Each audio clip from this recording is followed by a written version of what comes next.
Okay, I want to talk immigration briefly, and I've had these discussions before. I think everybody tunes these out because it's kind of a complicated issue, and everybody likes to demagogue it, but nobody wants to talk specifics.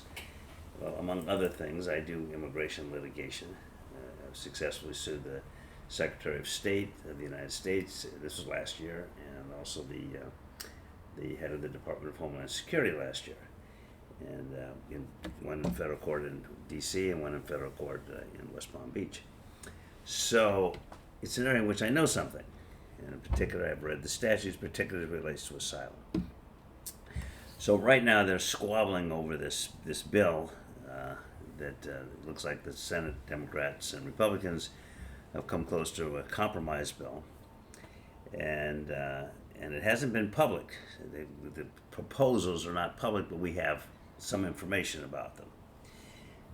In the meantime, the House Republicans have said it's dead on arrival, and Donald Trump, always the patriot, is out there saying, whatever you do, don't pass anything that's going to deal with this immigration problem now, because I want to use this as a campaign issue against Joe Biden, which is what I've always said about Republicans. And people would, say, oh, well, you just don't like Republicans for whatever reason. And I say Republicans, I'm not talking about my friends and relatives. I have lots of Republicans who are wonderful people. I'm talking about the professional Republican political class. And over the years, starting really with President Taft, and I can go through all the presidents, all the way back to including Chester A. Arthur. People say, who's Chester A. Arthur? Well, you should know who he is. He was an important figure in American history. He was president.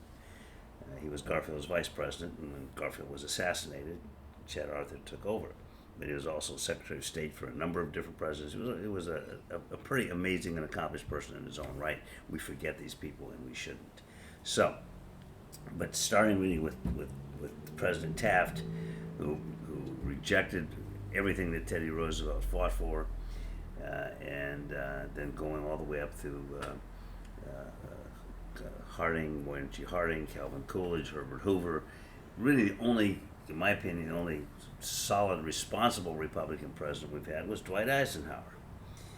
And I had issues with Eisenhower, but the things he did do, he did well. One of which was keeping us out of debt.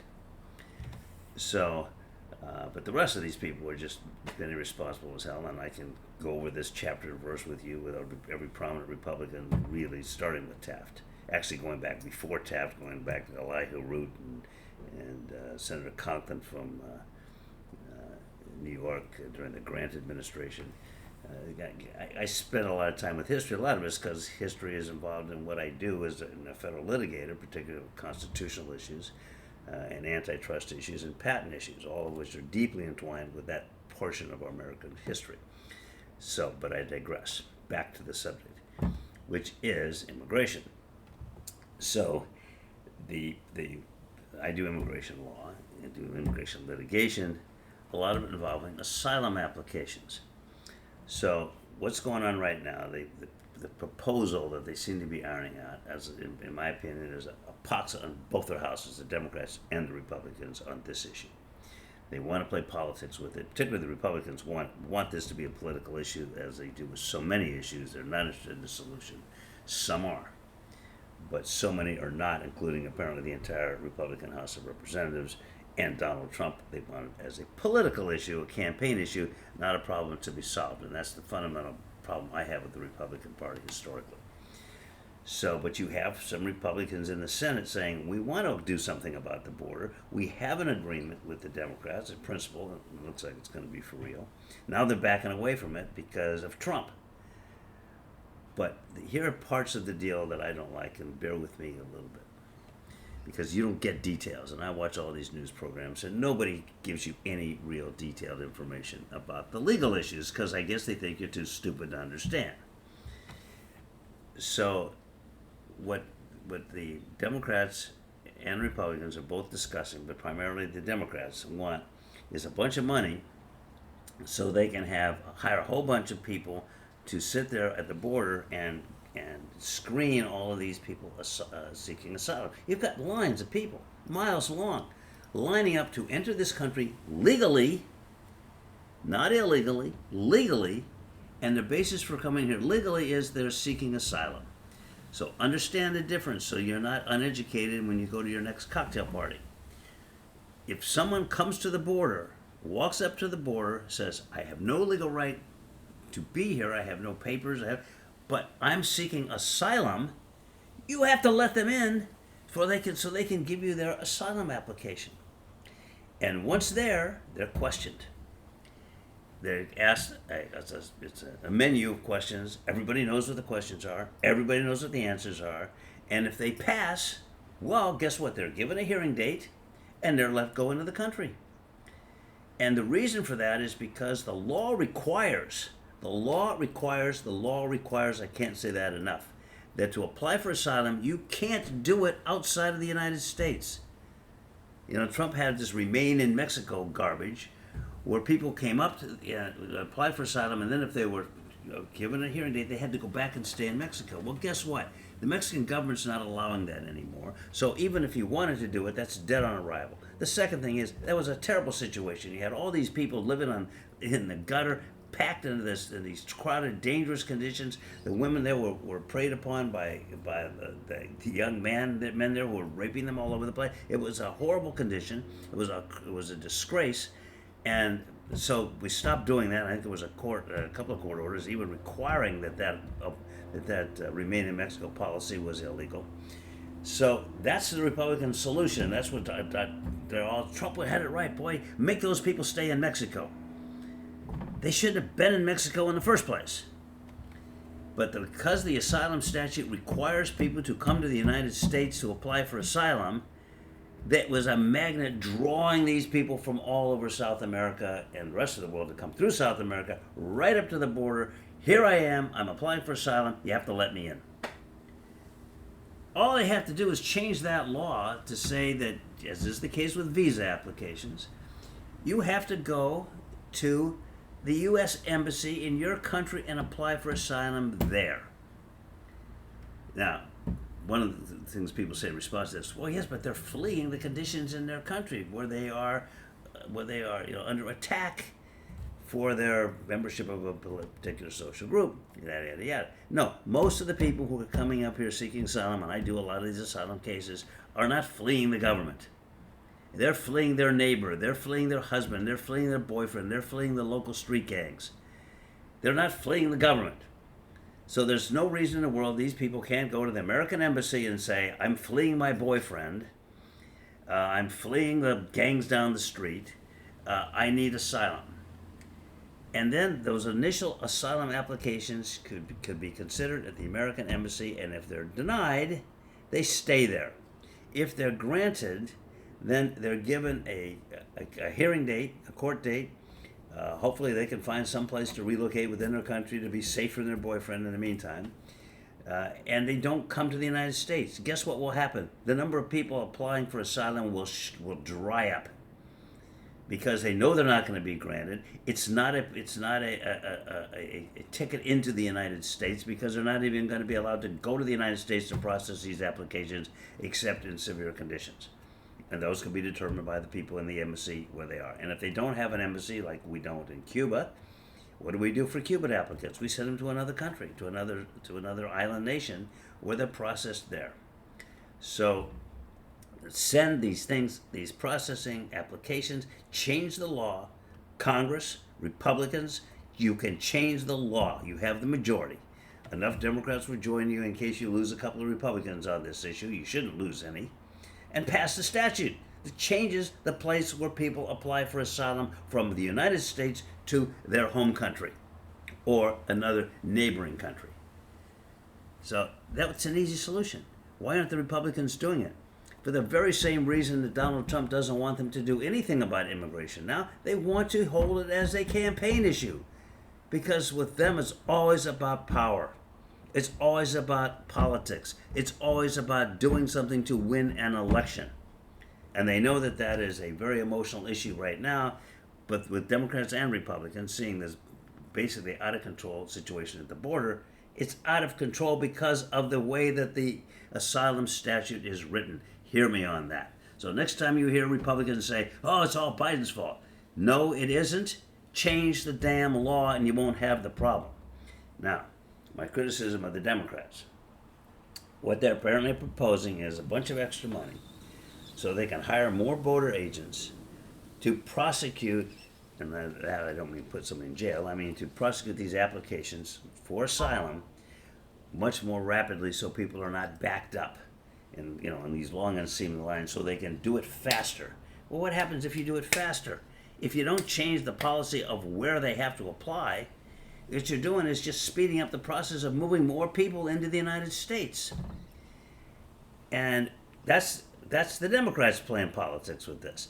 They don't want to discourage people from applying for asylum. If they speed it up, they're going to encourage more people applying for asylum. So I agree that that's the wrong thing for the Democrats to be doing, and they're playing politics with it too, because they, I think incorrectly, are afraid that they're going to alienate part of their base, which is the base which is sympathetic to immigrants. Well, I got news for you, Democrats. There is no real hue and cry in the Republican, in the Democratic Party base for this crush of people at the border. Nobody wants this. Now you even have mayors of big Democratic cities raising hell about this, and rightfully so. You've got to stop it. It isn't the illegals. Understand that. It's not the illegals. It's the people legally applying for asylum that are causing the big crush. If you got rid of those hundreds of thousands of people coming here and seeking asylum, asylum used to be limited for a few specific types of things, where somebody is persecuted because of their religion, or because they're gay, or because they belong to some political organization and the government was out to kill the people who belong to this organization. It was not ever intended to be, you having marital difficulties? Well, come on in and get asylum in the United States. And all you have to do is say it to get in. Because there's no cross-examination. There's no adverse witnesses. That was never the intent, and this is what it's become. If you can stop that flow of people coming up here seeking asylum illegally by the hundreds of thousands, now you've freed up the border agents to patrol the border to stop illegal immigration, which is people like swimming across the Rio Grande and coming across without any attempted papers, just concealing themselves and hiding, coming across in the desert, whatever. And there it does make some sense to put up barricades and maybe some additions to the wall, not a whole cross thing, but in areas where people can come across more easily. Not Big Bend, for example. I've been to Big Bend in Texas, and it's beautiful, but it's not an area where you can just stroll across on a Sunday's day. You got cliffs up there. I almost fell off of one time. I'm going to tell you about that later. It was my horse's fault, damn horse. So, anyway, it's sorry, as you know, I have a tendency to digress. It happens when you get to be old. Not that I'm old, but I'm getting there. Maybe someday I'll be there. Yeah, some of you are already there. Yeah, I know who you are, too. The ones who watch this program. What? Huh? What program? Yeah, you people in the hospital. Stop making all this noise and cheering me. You're upsetting your neighbors. That's right. You could be responsible for lots of deaths in the hospital. Okay, so, anyway, that in a nutshell is the heart of the problem. So the Democrats want to have a lot more border agents, not to stop illegal immigration, but to process the asylum seekers so they can move into the country. That's just going to make this problem that much worse.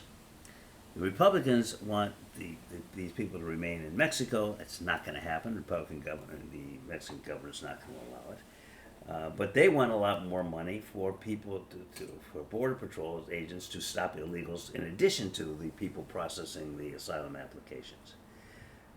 But you also have what the Republicans want is to stop the president's power right now that he has to basically grant asylum to large groups of people, particularly right now in Venezuela. They want to take that away from him. The administration is proposing this something, and I think they're both working on this, where if more than 5,000 people a week come across seeking asylum, that they can then close off the asylum application process until these are processed or whatever. There's going to be a delay of this proceedings. In the meantime, 5,000 people a week coming in? That's not a small number. And they could stop it right there in its tracks by making the simple amendment that I just suggested.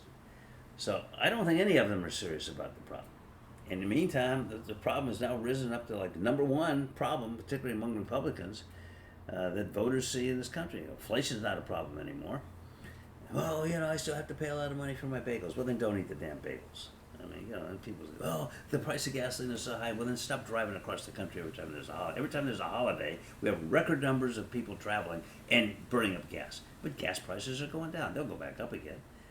That's the nature of gas. Okay? It's a liquid commodity, literally. So, but basically, inflation is going down. Interest rates are going down. The University of Michigan Go Blue Consumer Survey has indicated that Americans' feeling about the economy is the most positive it's been in years. Our GDP just went up again. The last numbers that were released, even Republican Larry Kudlow is saying that he was wrong in predicting an economic collapse, and that Biden should be out there campaigning on the economy. So what's left really in terms of big problems for Biden, other than his appearing to be in his dotage, is this immigration issue, and that immigration issue could be solved. And for those who are complaining about what the Democrats want from this compromise policy, the thing that they're talking about, I think that the Republicans, particularly like Tom Tillis, I think was talking about this, as others have with Langford from Oklahoma, is that this is the best deal that the Republicans are going to get on this immigration issue, maybe ever. It's not as far as I would go. Clearly, it's not as far as they would go, but the Democrats are willing to make substantial compromises, including, at least for the moment, giving up on the Dreamers, which I think is wrong.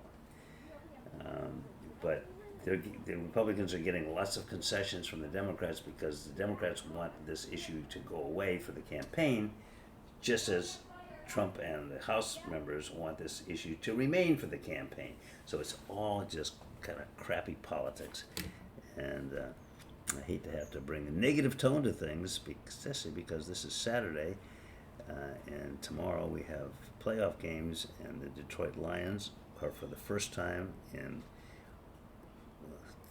6,000 years, I think it was the last time that the Detroit Lions played in the Super Bowl. And it was back when I was a kid. It could happen. Michigan got, #1 international intergalactic championship of the world and the planets and the solar system. And of course, Jim Harbaugh's going to screw that up forever. But now I'm going to have to start rooting for Los Angeles again. So we don't need to talk about depressing subjects. We can talk about good things happening in the world, like the crisis at the border. Bye.